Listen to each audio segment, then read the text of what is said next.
All right, a couple of things here, real quick. Actually, just one thing, real quick, because James Ham was kind enough to join us early here, and we want to talk Kings basketball and see how much James has been able to catch up on after a week in Cabo. But I told you there was a big story that emerged over the weekend that really came from nothing, is nothing. But because it's LeBron James, it became a story. LeBron James declined to join the ESPN Summer League broadcast and told Dave McMenamin, I ain't got nothing to talk about. And that became a massive story over at ESPN. LeBron James not joining their broadcast was a big deal. All right, I'm going to play a clip. Just let me know if it's something or it's nothing. All right? Yep, watching. All right, there's LeBron. Nice Louis Vuitton outfit right there. To him. They're handing him a Lakers wristband, by the way. Yep. Look, it's a Lakers wristband. Oh, what am I going to do with that? Oh, just passes off the wristband. Put it on, LeBron. No, he put on the wristband, LeBron. Oh no, he doesn't. That's nothing. Why is he not putting on the Lakers wristband? Stop Why is he not putting on the wristband, D'Lo? Settle down, Stephen A. Tapia. Pass it off kind of quickly. Look like he didn't care about it. No, he's not putting that bracelet on. He gave it to his daughter. I don't know. People are asking. Wow, why do you hate kids? I don't. I hate non-loyalty to teams. Wow. Well, it sounds like the Lakers were the ones who weren't loyal. The LeBron James thing is a bit funny to follow because LeBron is being treated like every other player in the history of the league has, except for LeBron James. Or I guess maybe like there's LeBron, Kobe, Dirk. There's a handful of guys that have never had to go through anything like this. And LeBron, for his entire career, has dictated everything. And it appears, trying to read between the lines of some of this stuff, the impetus of all of this is the fact that the Lakers didn't offer LeBron James a contract extension, and that has kind of led us to where we are right now. Well, I mean, how long is he going to play? I mean, I don't think no one has any idea. Like, no one has ever played 23 seasons before, and LeBron James is entering his 23rd season. Yeah, I mean, like, this is a weird situation that I don't. It's kind of uncharted waters where a player is not only continuously playing at this age, but at such a high level, and who means so much to a franchise. You know, I remember the first time he left Cleveland, they said the franchise valuation dropped by 100 million. And at this point, that sounds like, oh, well, that's not that much money. And it was when the franchise was worth like 500 million, it dropped by 100 million bucks. Mm-hmm. So, you know, around that same time, the Kings sold for 535 million. So like that, he just means so much to a franchise. The same thing with players like Luka. It just is a tremendous investment that you put into a player, and when they hit it big, they become like so incredibly valuable to everything that you do. And so I'm intrigued to see what he does, how long he wants to play, or if he just, you know, hangs it up. Like there's nothing that says he has to play beyond this season. Yeah.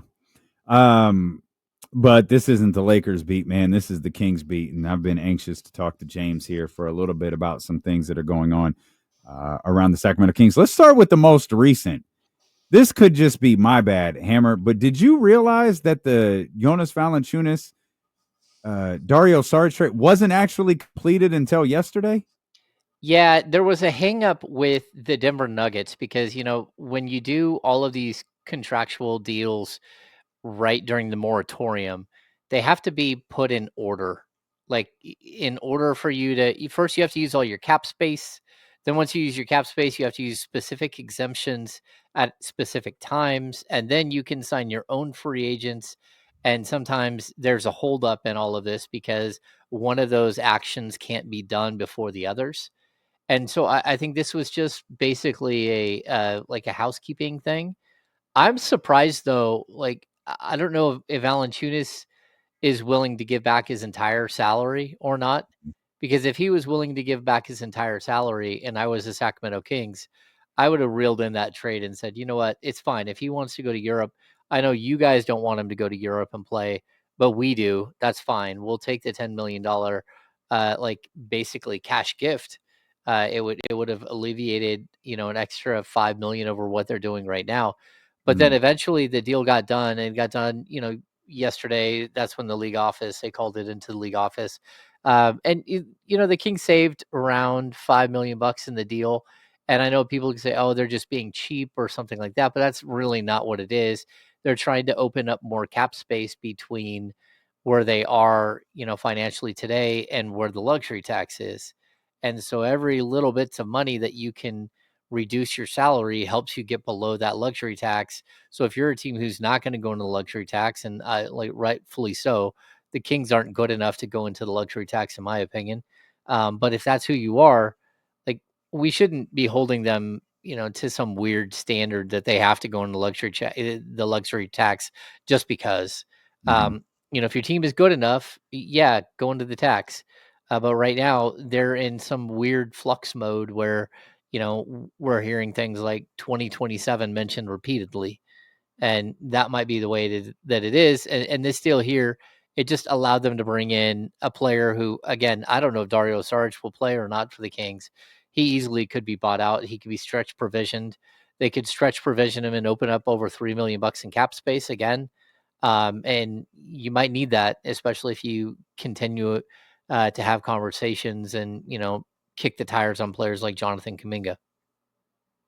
Hammer, can we go back to the 2027 thing? I know that you Yeah. joined the insiders from you joined your show from Cabo at some point last week and talked about 2027 and what the thought might be amongst this Kings organization in terms of some of these contracts they have. Yeah, it's just tough. Scott Perry inherited a bit of a financial mess where you've got a couple of players with gigantic salaries. You've got, again, they owe Zach LaVine something like 97 million over the next 2 years. And on top of that, you've got some other players that you want to pay, some other players that you might want to move on from. But realistically, Scott has to first and foremost, like, clean up the room, clean up the books, and that's not easy to do. That's why I think the Dennis Schroeder trade really did help the Kings. They were able to go out and make an actual sign-in trade, which hard capped them at the first apron, which are nowhere near at this point. But also, it allowed them to collect a second round pick. The Kings don't have a lot of second round picks. We saw how valuable they were last offseason. They've already tied up two of their second round picks in the potential, well, in the trade for Neat Clifford. So, if they don't give up the 2027 Spurs pick, then they give up 2 seconds that year. So again, those picks are gone. So as of right now, the Kings have their own 2026 second round pick. They have a second round pick from Charlotte, and then on top of that, they have a 2032 pick, second round pick. So they don't Mhm. have a bunch of seconds. Anyway, so what Scott's been doing is trying to create, sort of opportunities to go get second round picks. And that's what the Schroeder trade ended up being. Not only did you take on a player, but you basically allowed Detroit to create a $14.1 million trade exception, which has value. And Detroit is kind of like the Kings, except for they have a whole bunch more space, but they're living in that gray area between the salary cap, which they're over, and the luxury tax, which they're under, but they're under a whole bunch. Now they have a $14.1 million trade exception to go out and try to find a player to fit into that, which is big. And that trade also allowed the Kings to have this $14.1 million mid-level exception, which they would not have had if it weren't for the fact that they made this trade. So again, a lot of housekeeping that has to be done by Scott. And at the end of the day, he might not be able to clean up everything until Mhm. 2027. And that's the year that, of course, Zach LaVine's massive deal falls off the books. It's the last year that you owe DeMar DeRozan any money. Um, it puts you, I think, a season away from Domantas Sabonis's final year. Again, Malik Monk would go into that summer with a player option. So you can see that there's light at the end of the tunnel where the Kings could actually be people who are, able to go out and either sign players or make trades that to bring in high end players, and supplement whatever they can do in the draft. So in I hear the way that you lay that out, and am just stuck asking, so what does that mean for this year or even That next means, yeah, what it means for this year and next year is that, you have Dennis Schroeder as a stopgap point guard, year? Hmm. whether that's for 1 year or whether it's 2 years, or whether you get some crazy deal at the trade deadline this year that says, hey, we can move on from Dennis Schroeder and bring in sort of the A-list point guard that you're looking for. But what it does is it puts the next 2 years in kind of a holding pattern where the Kings are going to be competitive, but are they going to be really competitive? And I think as of right now, the answer is they'll be a solid team that's going to compete for like an 8, 9, 10 spot in the Western Conference. Maybe they'll fall below that. Maybe somehow they jump up above that. But you're just trying to get to this moment where your books are as clean as possible. And it's tough when you're trying to build a winner and you get to a certain point like the Kings did like 3 years ago, where all of a sudden you go out and you win 49 games and you want to add more money, but also your own players get more expensive and you start shelling out all this cash. And then if it doesn't work out, you're kind of stuck trying to reverse everything that you did. And there's no easy way to reverse things in the NBA in the current landscape, because the new salary cap restrictions really have hamstrung the league. I mean, like everybody is looking at this as like either you're just going to pay a ton of money in tax or you're just stuck. You're stuck with the team that you have, and you're hoping that you can come up with deals around the league that make sense to improve your roster, but with the full knowledge that there isn't a way to do that. And, I think the Kings are one of, a handful of teams that, it might be better for a Portland Trailblazers team as opposed to paying another gigantic contract out like they did with DeAndre Ayton to just let a Jeremy Grant contract expire. But it's a tough thing to take on, a couple of years of 70 million, 80 million bucks for a Hmm. player that is past his prime. And so I think the Kings are in a spot that, again, a lot of teams around the league are in. And that's why we haven't seen nearly as much movement as we thought we might this offseason. Hmm. I coined a term. I called it survive and figure it out. Yeah. That's what I think this basketball team can do. Like, are they perfect? No. Are they constructed perfectly? No. But they do have talent. And if you can find a way to survive this year and survive next year, and then you wind up like if you're operating as a first round playoff exit team, I feel like that puts you in a better position in 2 years when guys are off the books, or maybe you get into next year and you got guys on expiring contracts to build a better, more competitive team than if you're, back into the lottery phase of being a Sacramento Kings team. Yeah. Yeah. And, And I could be wrong. Again, I'm trying to survive. I'm trying to survive as a radio host, a fan, all of that stuff with, hey, this team isn't that bad. I think that that's like the mantra, like all in was the mantra 1 year, together or believe or whatever. This year's shirt might say this team isn't that bad. Yeah, Um, I mean, I don't think they're going to print that shirt, but sure. some fan out there might.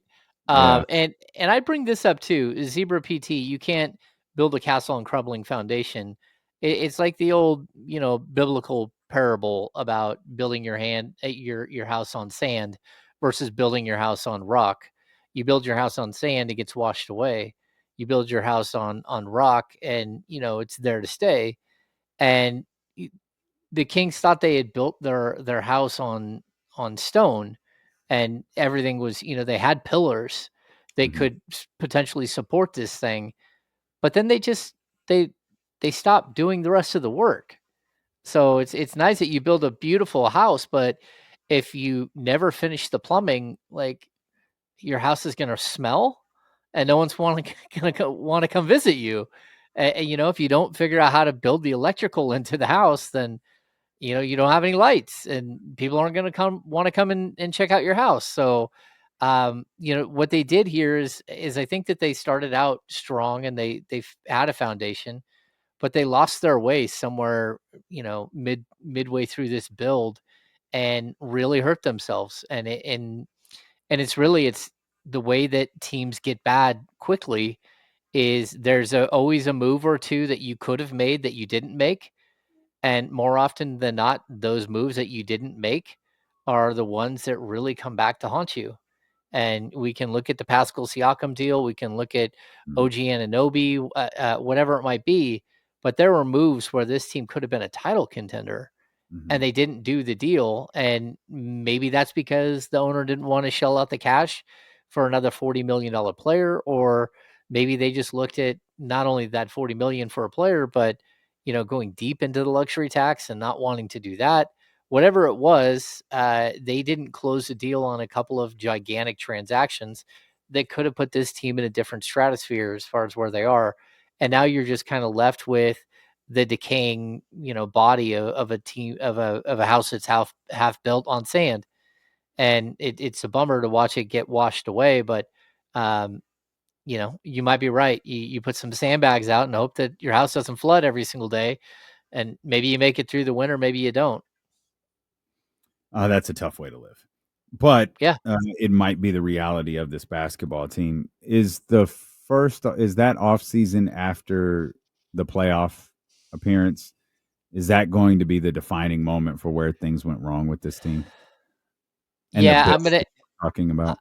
Yeah, I'm gonna say it's that moment. It's the previous trade deadline where they stood pat and they liked their team and they Mhm. said we're not going to do anything, but it's like your team still has holes. That off season, and then it's the next trade deadline where, again, I think that next trade deadline, all they did was acquire Robin Lopez and waive him. The previous trade Oh yes, deadline, the Robin Lopez era when he was reading a book. yeah, the Beam Team era, the first year of the Beam Team, that's the year where they acquired Kessler Edwards and a second round pick to let the Brooklyn Nets get underneath the luxury tax, as opposed to doing anything meaningful at the deadline. And sometimes, you got to stay the course, but you also have to be honest with your team at all times. Like if you have a gigantic gaping hole in what your roster is, you have to continuously try to fix that. And you could say, into this season, the Kings still have the giant gaping hole that they continuously have. They don't have the length and athleticism at the wings that we would like to see from a team that is in modern basketball. You got one guy who's 6'8" that is a meaningful 30 plus minute per game rotational player, and that's Keegan Murray on the wings, and that's tough.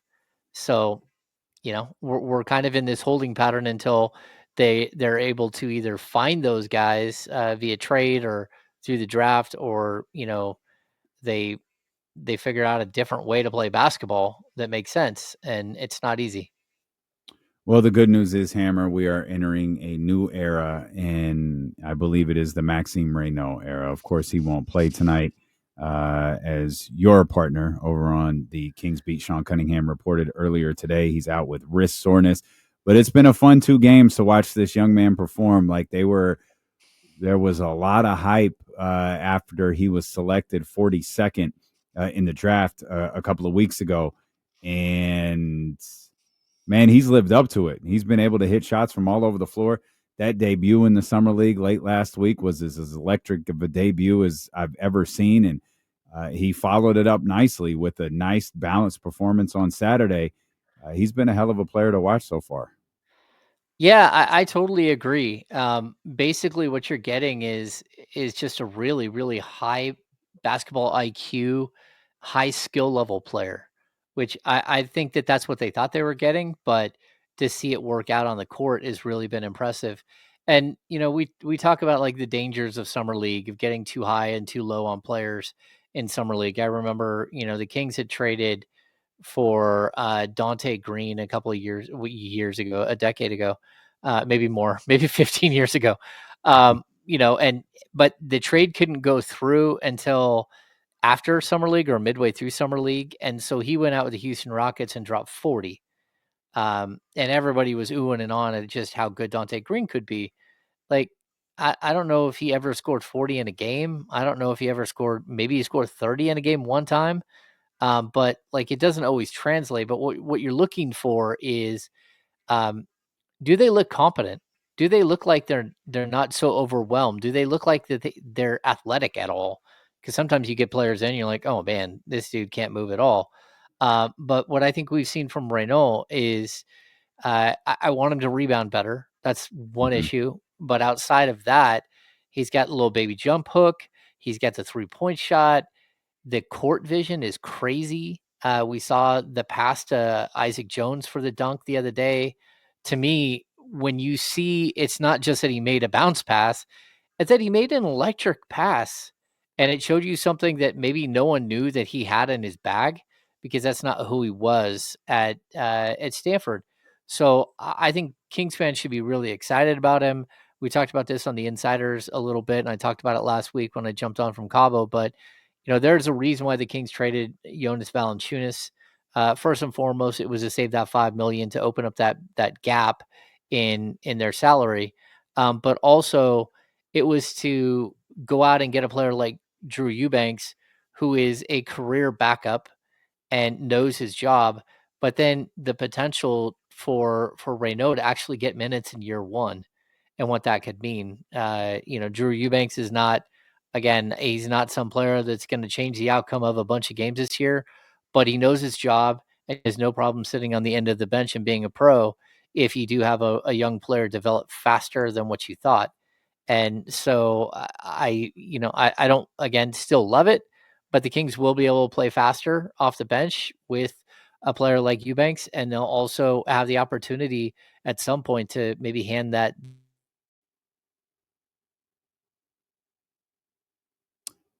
That is an official James Ham freeze. James Ham is officially back from Cabo, as he has frozen here at 3:09. That one kind of came out of nowhere. I don't think anyone had their times in. As a matter of fact, I think the what time does James freeze game has been on hold for a while. It's been a while. But Hammer is back, and he's smiling. That's how you know Ham's back from vacation. Normally he's frustrated as hell, but he's still got that Cabo cool to him, and he's nice and relaxed after the freeze. But so Max, do you think Max can make, you said, obviously it's summer league. We don't want to get, too caught up, but I said earlier, we can use our imagination and see how it works and see how it works, with the main roster.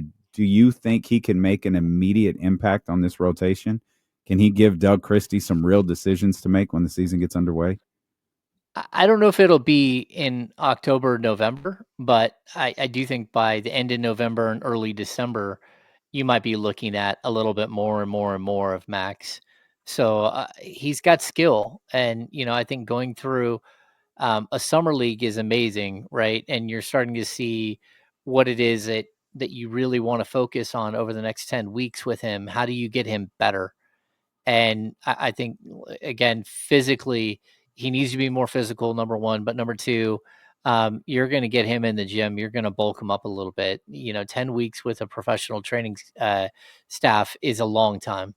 And they can get him out on the floor. They can, beat on him a little bit, push him around a little bit, have him go one-on-one against Dylan Cardwell in pickup games, and, feel what that's going to be like. Because that's not nice either. Cardwell has a mean streak in him, and he's going to shove him all over the court. But that's good. That's what you're trying to do. You're trying to build up a player. I think there is a chance. You need to give, like we talked about earlier, this team might not be that bad, right? We do need to see if this team can be good. And so the first couple of, weeks of the season, the first month and a half of the season, you don't know what you have until game 20. We always hear that. You do need to let this group show whether they're good enough to stay together and to build something or not. And during that time, it's very possible we see more Drew Eubanks than what we will later in the season, as you sort of transition to what this team probably is, which is, perfectly fine team fighting for a back end of the playoff spot. But if somehow they are better than that, and who knows, maybe they will be, you kind of want to let, veteran players play as much early on to give yourself an actual shot to win games. So that's Max. That's the second round pick. That's number 42 overall. But what about the player that the Kings traded into the first round? to acquire. I thought he also had two really solid performances, and as far as we know, he'll go tonight. I can't remember who they play. I was going to say Phoenix. I can't remember. It's Phoenix. Yeah, they'll go tonight. Nick will go tonight versus Phoenix. But what do you think of how he's played so far for Sacramento? Yeah, I think Nick Clifford has been really, really fun to watch. He's had a couple of defensive issues here and there, which he's going to have to learn. He's had a couple of moments where maybe he isn't as smooth a ball handler as you would hope. But again, that's what this 10 weeks coming up is for. I think that there's plenty of room for improvement. He reminds me of Evan Turner. I've said that a couple of times. Even like a modern day Lionel Simmons.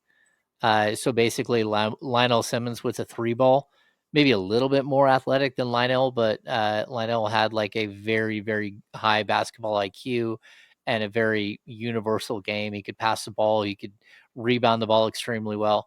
I think one of the biggest things is that you found a rebounder at an odd position. So whether he's playing the small forward or he's playing the shooting guard spot, this team has struggled, outside of having Domas dominate the glass and having additional players, whether it's Devin Carter, or it's Neek, or, again, Keegan Murray got much better as a rebounder this last season. You just need more. And I think that that's going to help the team. And overall, like, look, he kind of lets the game come to him.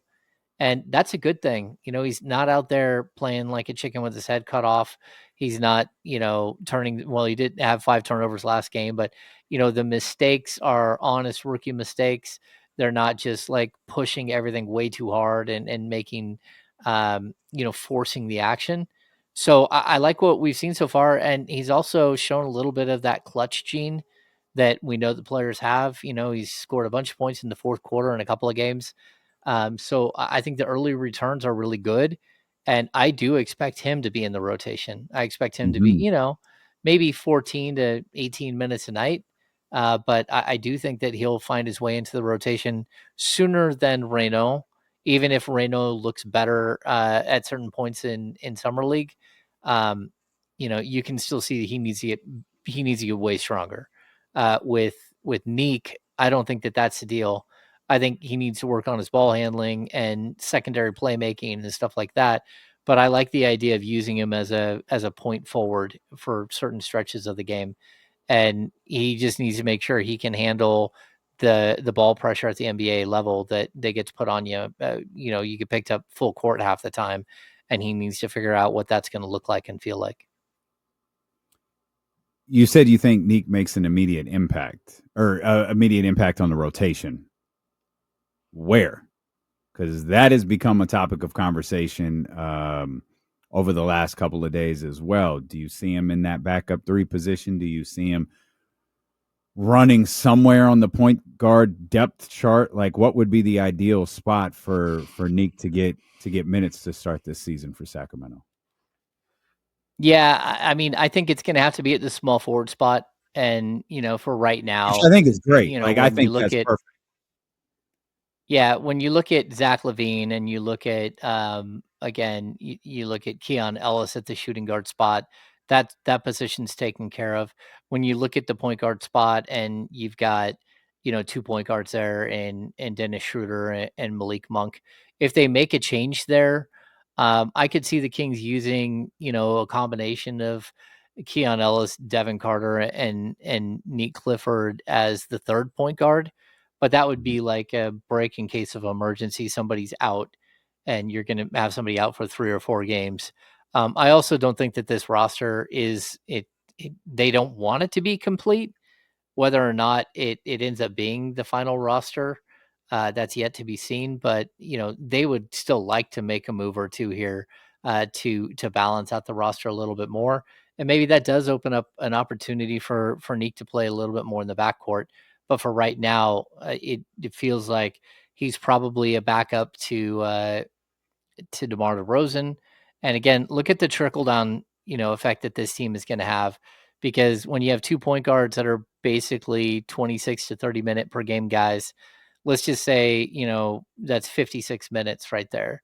one guy plays 30 and one guy plays 26 minutes between Schroeder and Monk, you're already over budget. So now you got to steal 8 minutes from the shooting guard position. And the shooting guard position, you have a 33-minute per game guy and a guy who should play 30 as well, and Keon. So now you're way over at that position. You're going to have to find a way to play small ball for large stretches. And, maybe that means Nate Clifford even has to slide over and play a little bit of five, a little bit of four. But again, you need him to get bigger and stronger in order to do that. It's not a bad issue to have, but same time, like this roster is pretty full. It's got talent at multiple positions, and that's why again, Devin Carter playing point guard at summer league. If he could show that he's the third point guard on this team, then that would be a really good sign for him. If he can't prove that, and they've got to go find a third point guard, then he's in trouble. Like he might not get off the bench at all, just because that's the dynamic of this team. You already have he's a fifth guard, and if you have to bring in a sixth guard because he can't handle the point guard duties or the third string point guard duties, that's a problem. You mentioned that the Sacramento Kings, they'd probably like to make a move. That probably wouldn't just be an acquisition. It would they'd probably be more comfortable if they could get rid of a player or two at a certain position and kind of free things up. You mentioned the MLE and, the ability that they have to sign guys. It'd probably be more advantageous for them to be able to move off a couple of the guys before they did anything like that. Yeah, realistically, the only way for this thing to function properly is for the Kings to move one of their bigger contracts. So, we've heard a lot about Malik Monk, and I think the reason why we hear about Malik Monk is I believe the team felt like that might be the easiest contract to move of that like $18 to $25 million range contract. And it just hasn't been able that hasn't proved out. So they've got to figure out a way to create some momentum with some other team if they're actually going to clear out space. Now, like there's not a lot of players to clear out space for. We heard someone on the internet, like some guys from the Athletic, talk about the potential, or they thought what would make sense would be a Malik Monk for Kyle Kuzma trade. But I got to be honest, that's just a major talent downgrade at this point. If you look at what Kuzma's done the last year and a half now, I don't think I would do that deal. If you're looking at a way to go get Kaminga, again, you're going to have to clear up $20-25 million in space. And if the Warriors aren't willing to take back that type of contract, then you have to find some other team to involve in the trade. And realistically, there are only two teams in the league that you can do that with, and that's Brooklyn and Detroit. The rest of the teams are pretty close to the salary cap or pretty close to luxury tax. And so it's not really easy to move off of all of these guys and to commit to a restricted free agent like they would with a guy like Kaminga. So it's super complicated. It is. It's not like if they're going to go out and chase Kaminga, number one, Kaminga's price has to come down. Number two, the Warriors' price, you might have to give a little bit more to the Warriors. Number three, you got to find a third team to take on a player like Monk. And number four, you got to be comfortable with what you're giving up and with the expense that Kaminga would be as far as salary. So that would be one of the most complicated transactions that I've seen, just because there aren't teams with cap space that can help you. And so whatever naturally happens here, it's not going to be simple. And the Kings can't just sign him to an offer sheet. They can, but the offer sheet's going to be 14.1 million, and that's not what he wants. And and even that deal would put you in the luxury tax. And that's something that, as of right now, I don't think the Kings are going to do. So it's really complicated if you're going to continuously try to make moves, unless you're swapping a player for a player like Monk for another 18 or $20 million player. Do we have any idea what Kaminga's group is looking for? Initially, the word was they're looking for 25 to 30 million a year. But you got to remember, he's a base year compensation player. So when you trade for him, he counts as whatever you sign him for, that much money going out. But the Warriors can only take back, like, I think it's like 15 million or something. Like, it's very complex because of the base year compensation thing. And like, look, he could just go back and play. We hear, the Warriors. He could just pick up his $7.9 million. It's not a player option. It's a qualifying offer.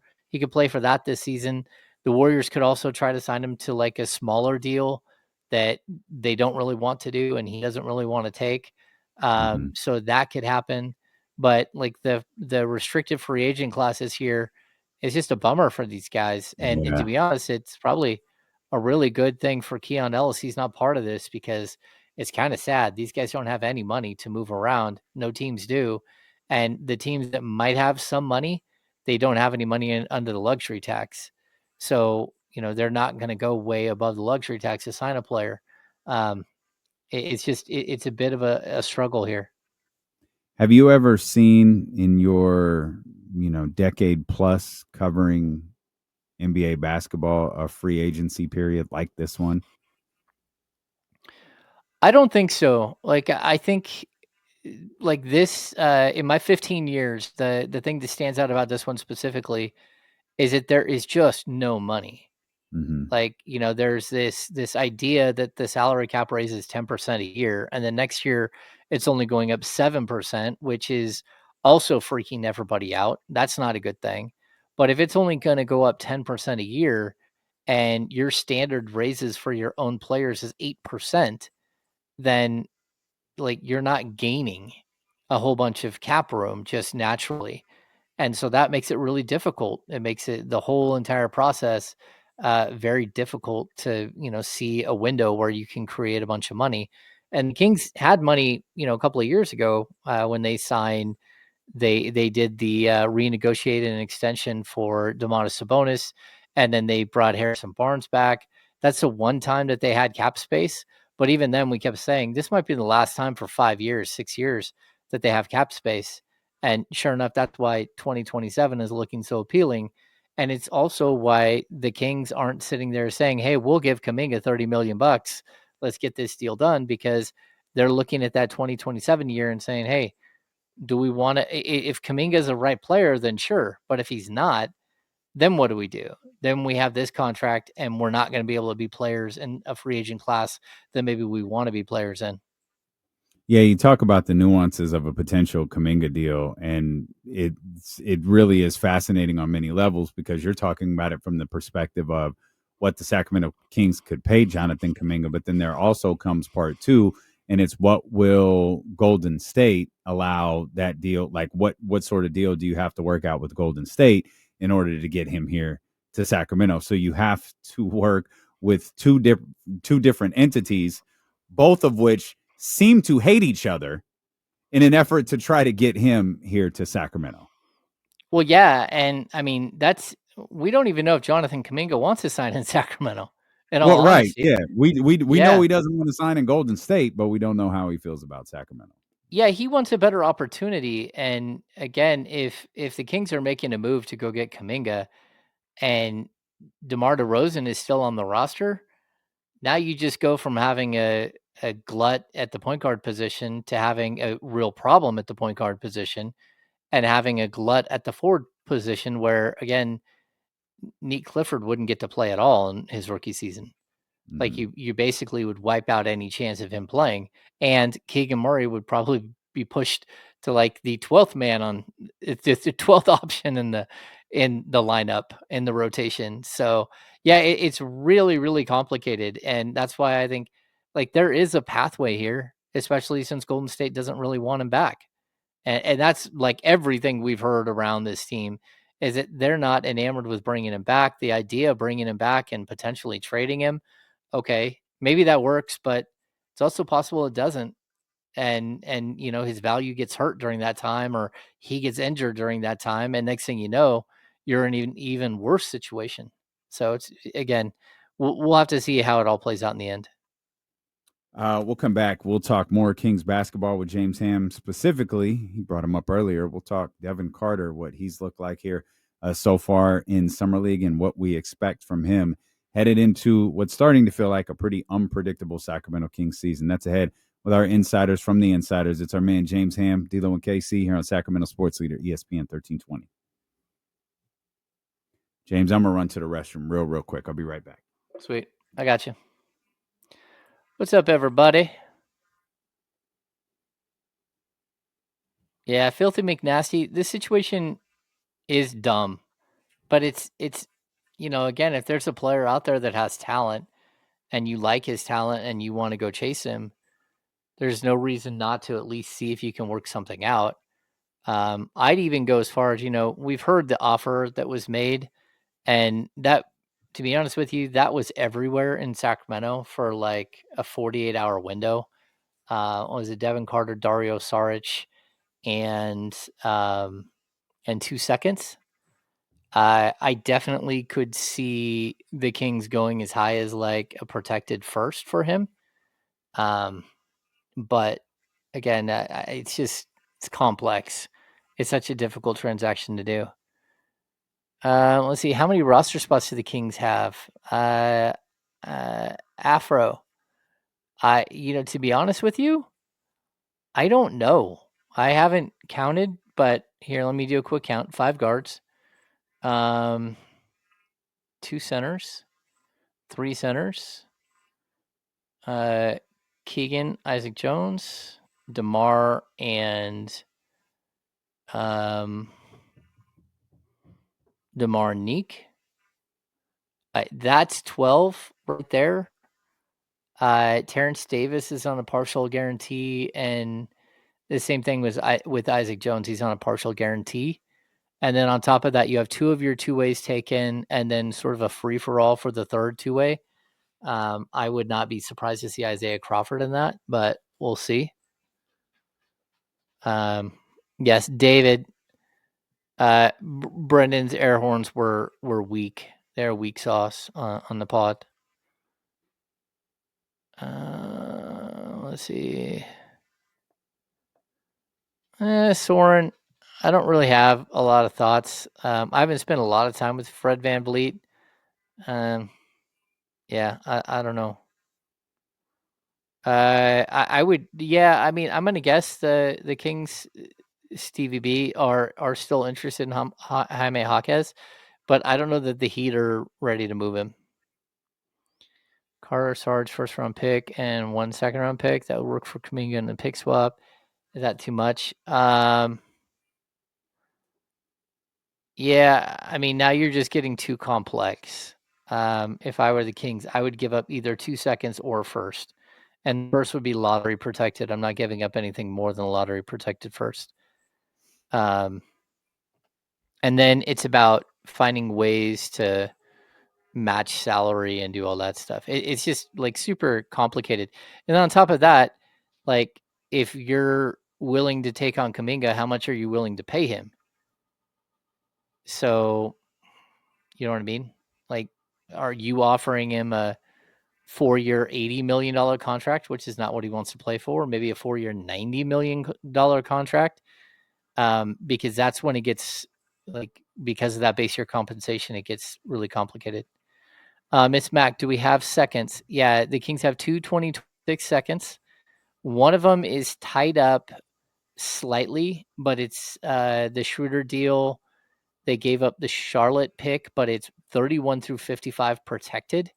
So if somehow Charlotte becomes one of the best 5 teams in basketball this season, the Kings would lose that pick. That's not going to happen. So they have 26-27 from Charlotte, but both their own and Charlotte's 27 are tied up.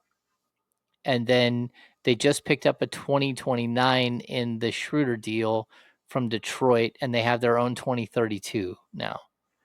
So I think they have 4 second-round picks that they can play with.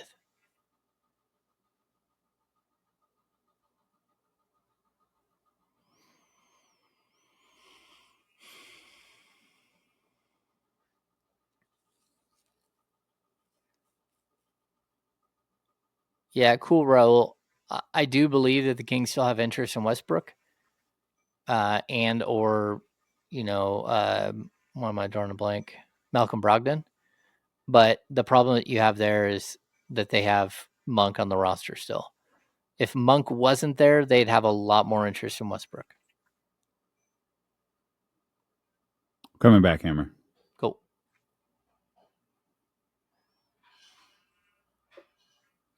All right, talking Kings basketball with our man James Ham here. We got Game 3 of Summer League tonight. I think it's on ESPN. You can find that somewhere. Sacramento Kings will take on the Phoenix Suns. You gotta dig deep into the YouTube guide for that one. Probably not saved to your favorites, but it'll be there for you. Two dramatically different performances, Hammer, from Devin Carter so far this year. I know me and your co-host on the Insiders, Kyle Matson, saw Devin Carter's performance on Saturday very differently. That's what I wanted to see from him.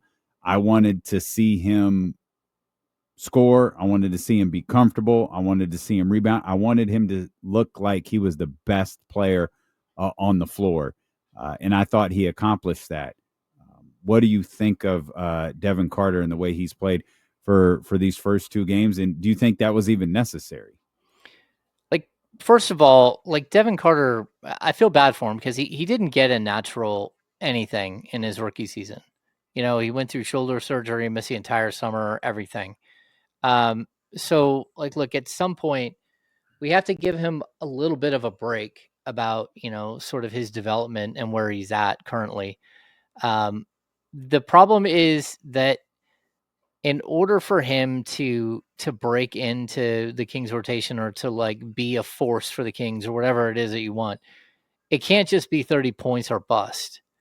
Like, he has to find a way to, number one, hit the glass. He's got to find a way to set up his teammates. And I think the idea here is that, maybe you can make him into a point guard during summer league, and that's not really like realistic.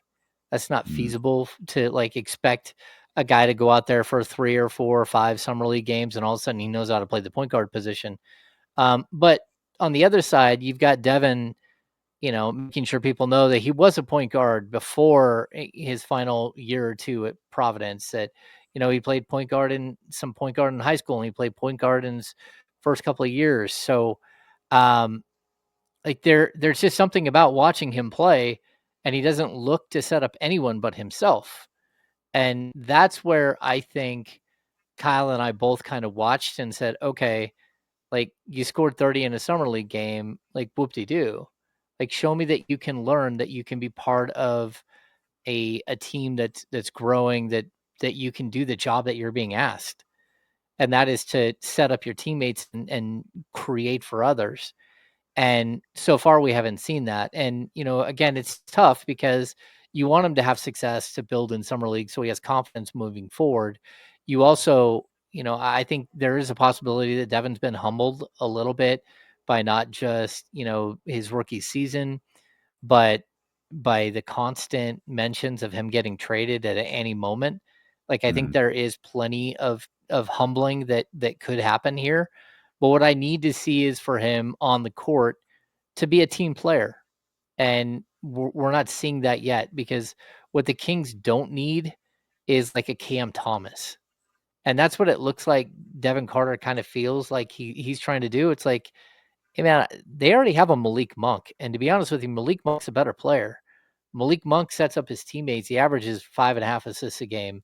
He can break a defense down. He can do things that you're not doing, that makes him a guy who's on the bubble, whether he's a starting level point guard or a great 6-man, but a great 6-man. And, Devin Carter's got a long ways to go before he matches that type of like production. And you hope that he can get there. But I also, I feel for him because, he's being asked to do something different, and he's being asked to maybe prove that he can be something different. And that's just really hard to do in like a 3 to 5 game sample size. It worked for me. And I don't need to see that again tonight. I wanted to see that in a game. I wanted to see him look like he was the best player on the floor. The thing that I liked the most, Hammer, was, you talked about, can you lead? Can you facilitate? Can you do all of those things? Can you do the things that your team is asking you to do? He looked so uncomfortable in that first game leading the break. He looked uncomfortable with the ball in his hands. He looked uncomfortable kind of being that floor general, so to speak. He looks significantly more comfortable over the weekend. And sometimes guys just have bad games. They have bad outings. Obviously, he didn't get significantly better from game 1 to game 2 in the middle of in a summer league. He just executed better. He was more comfortable. And that's what I wanted to see, especially from the point guard thing, which I just don't like the idea. I wanted to see him comfortable with the ball in his hands. I wanted to see him comfortable getting up and down the floor. And I thought he did that. If he hits 10 to 13 along the way, shoot, I'm with it. Yeah, and I get that. But what I need to see from him is not the bad outing and not the great outing. What I need to see is in summer league a 17 to 22 point game with 8 rebounds and 6 assists or 5 assists. Maybe 5 rebounds and 5 or 6 assists. Like, show us that you can actually take on the role that they're asking.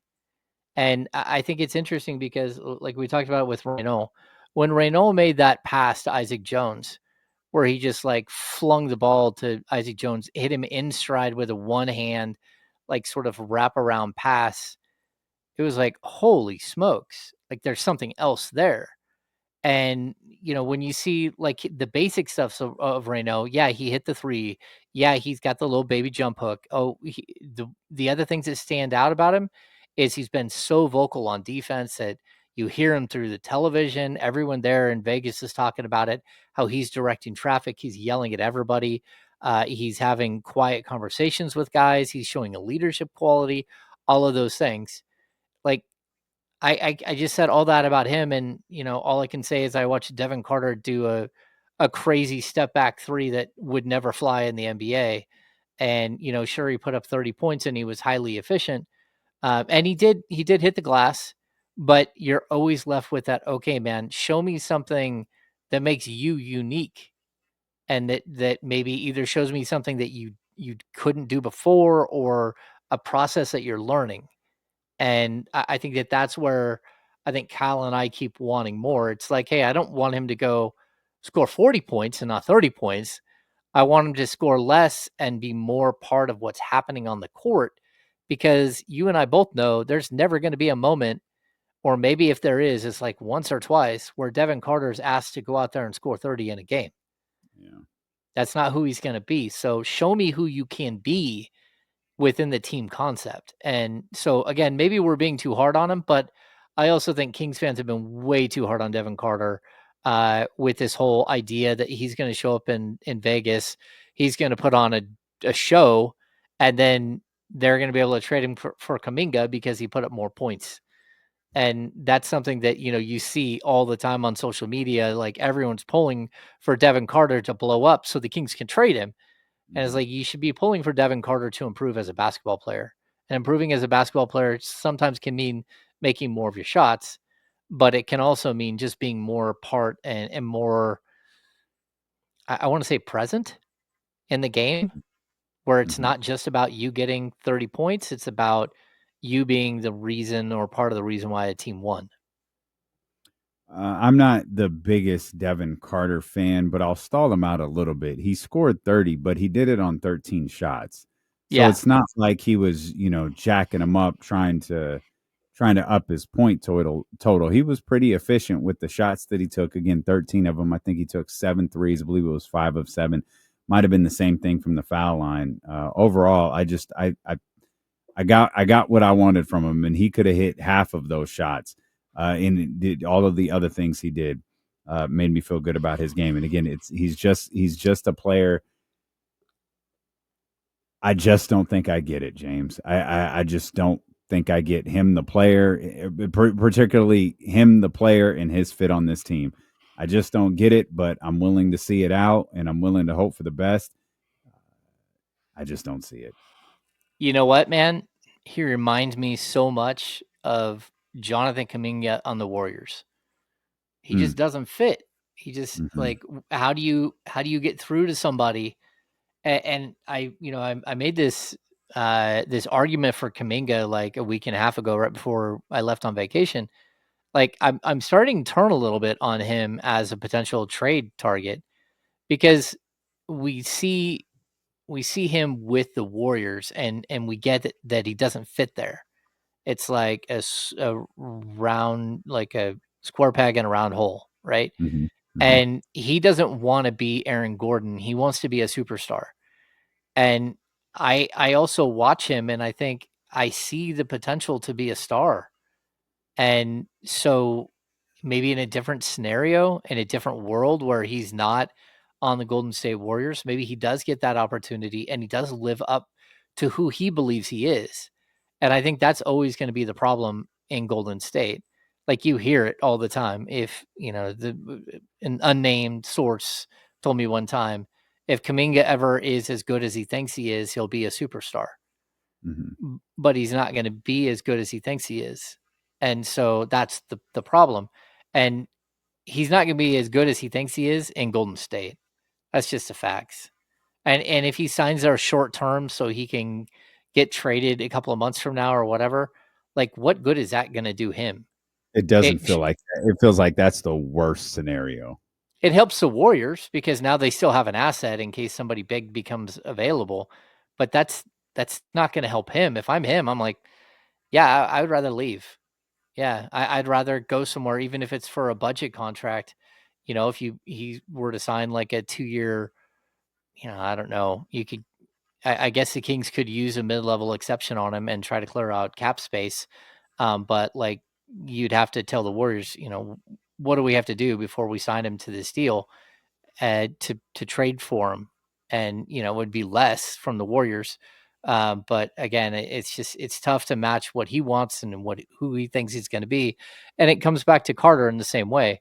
Carter has a very, very high opinion of who he is as a player and who he thinks he is in the league, and he also is going to have to go through a process where he realizes that might not be who he actually is, Mm-hmm. and it might take a while for that to happen. But it's tough. It's not an easy business. The Kaminga thing is starting to remind me of the Jawan Jennings conversation we had earlier in this show, Hammer. And I actually, in the middle of talking to Jesse and the Chatty House and myself, I talked myself into, I understand why Jawan Jennings is doing what he's doing. He has no leverage, and that's the tough part. But he's operating on the idea of, when Deebo Samuel entered this, when Deebo Samuel entered the season as your number one wide receiver, you paid him as your number one wide receiver. Last year, when Brandon Ayuk entered the season as your number one wide receiver, you paid him like your number one wide receiver. Brandon Ayuk is not going to be available. I am entering the season on the final year of my contract as your number one wide receiver to a quarterback you just paid $200 some odd million to. You need to pay me like your number one wide receiver. That's living off a hope and a prayer, but I understand why Jawan is doing it. I understand why Jonathan Kaminga is doing what he's doing.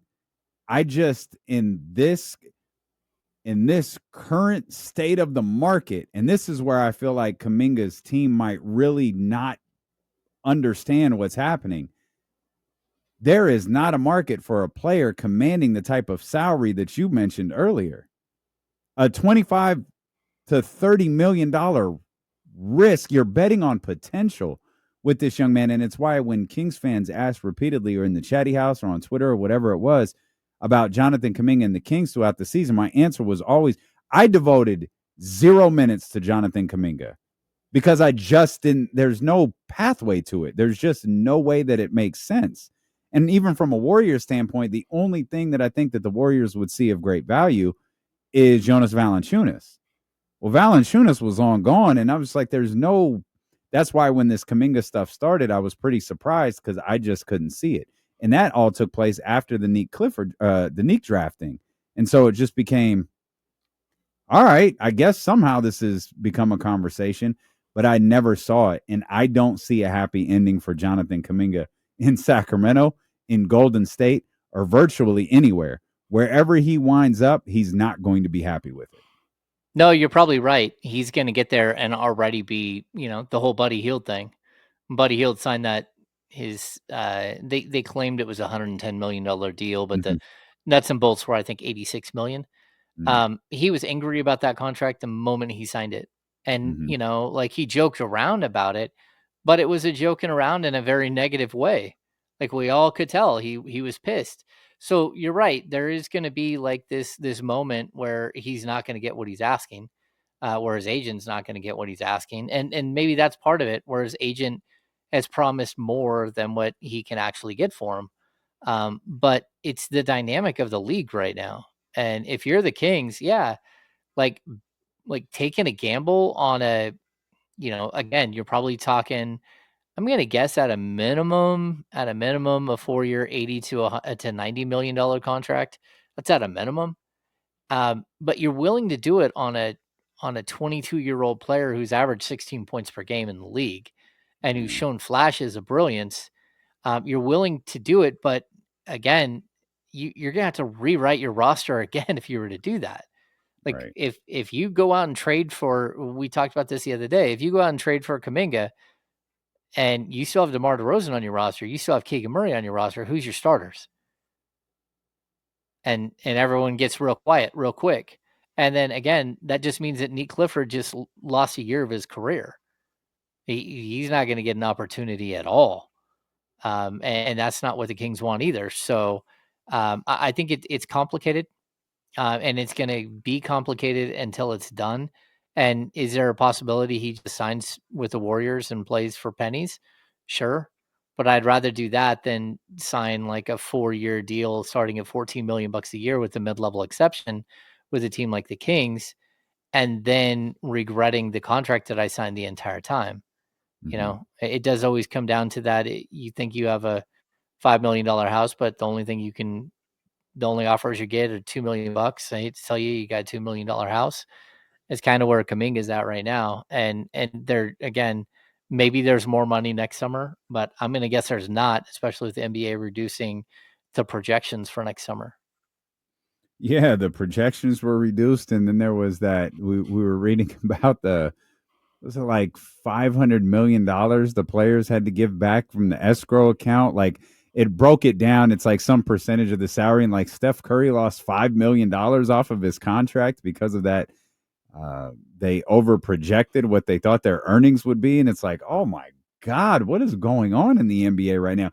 Because this isn't about television rights. That's not what this is about. That money's done and paid for. This is about basketball revenue. This is about non-basketball revenue. This is about the jersey sales and all of that other stuff. That's like, oh, you don't read about that happening too often. You never hear it happening. And every projection on the first, the $80 million player, $90 million, first $100 million per year player is all based off the 10% increases every year. And out the gate, they're like, no, it's 7%. And now everyone's projections are thrown off, and they're back to like, well, we don't really know who the first player is going to be to hit that number or when. Yeah, no. This changed a lot of things, and I know it's 3% difference, but that 3% is so much money. I mean, you're talking about, like 3% of 100, what should have been 170 million. That's, I don't know, 500 million, 5 million that just got wiped out. That's biannual exceptions is a third of a mid-level exception, 2 league minimum players. That's a lot of money. The unrelated to the Kings, Hammer, but the Philadelphia 76ers are in mid-season form here on July 14th as Paul George underwent a successful arthroscopic procedure on his left knee Monday, today, to treat an injury suffered during a recent workout.